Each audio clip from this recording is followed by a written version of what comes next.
a slaughterhouse that they kill about roughly 13 to 17,000 chickens a day. So we're all here bearing witness to the chickens, to share their stories with the world and show the world that these chickens, they don't want to die, that their life is their right, and we're trying to inspire people to get active for the animals and stop the killing.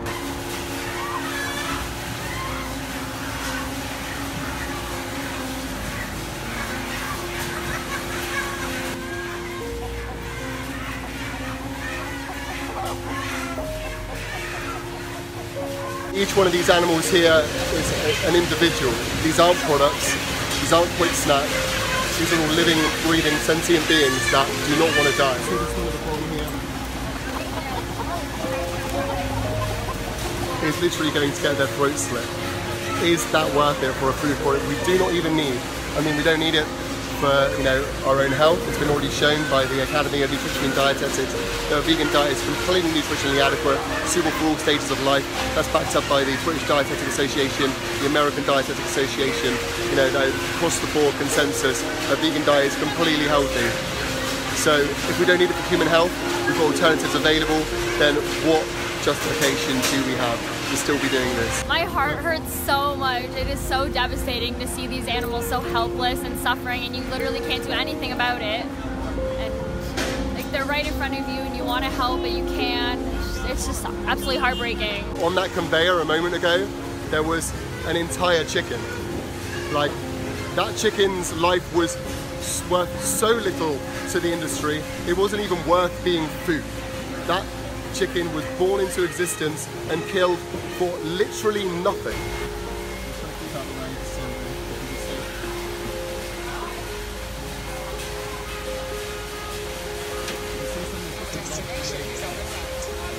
No, thousands of animals here are killed every single day, and they're right in front of us.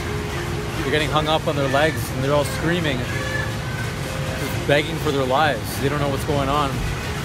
They know, they can hear and they can see their, you know, fellow species being murdered right in front of them.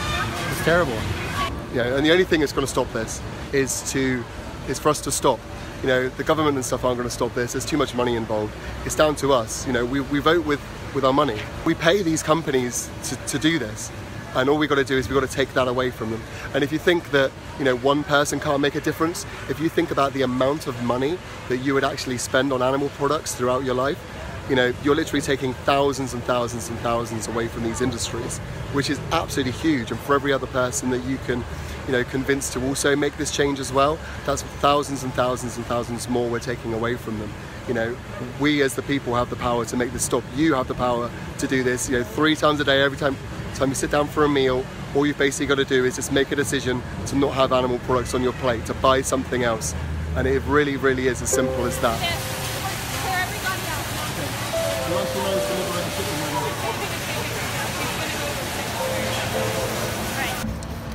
Her life is never going to be the same. She's going to be going to a sanctuary, an animal sanctuary.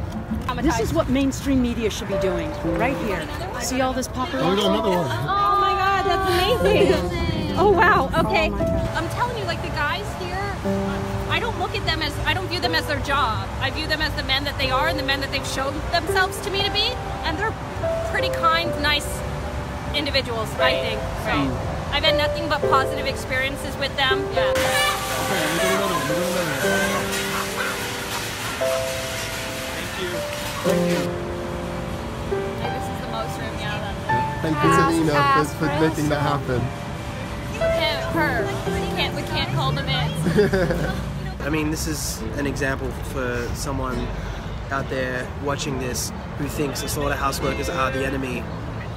You know, they just gave us chickens. Like, they obviously don't even want to work there themselves. Nobody works in a slaughterhouse because they want to. Nobody ever. Right. You know, in school your teacher asks you, what do you want to do when you grow up? 0 people in this world have said slaughterhouse worker. Okay? Right. So, you know, just consider that the enemy is the system of conditioning that we are all subjected to in this world, and speciesism is the target, not slaughterhouse workers, not farmers.